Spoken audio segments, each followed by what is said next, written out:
السلام علیکم۔ آسٹریلیا کی جنگلوں میں لگی آگ سے نہ صرف انسان متاثر ہوئے بلکہ اس سے اب تک 480 ملین یعنی 48 کروڑ بے زبان جانوروں کی زندگیوں کا خاتمہ ہو چکا ہے۔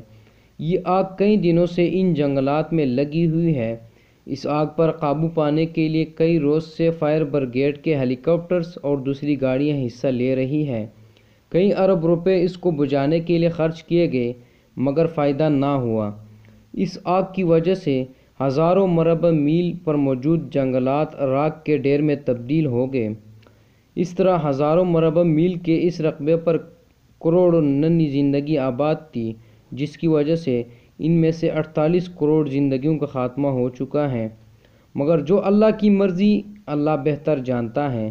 اس آگ سے تقریباً 48 کروڑ بے زبان اور نئی زندگیوں کا خاتمہ تو ہو گیا، اس کے ساتھ ساتھ اس آگ کی وجہ سے کئی انسانی جانی اور مالی نقصان بھی ہو چکا ہے۔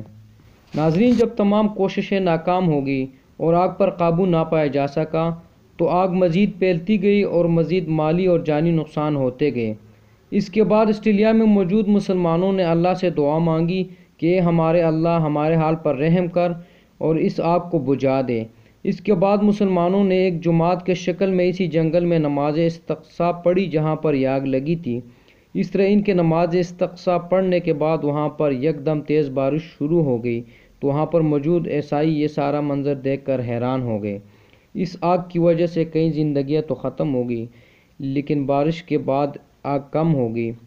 ناظرین، یہ سب کچھ اعمال کا نتیجہ ہوتا ہے۔ اللہ تعالیٰ سے دعا کرتے ہیں کہ اللہ تعالیٰ ہمیں اس طرح کے عذاب سے بچائے۔ ایک نئی ویڈیو کے ساتھ پھر حاضر ہوں گے، اس وقت کے لیے اللہ حافظ۔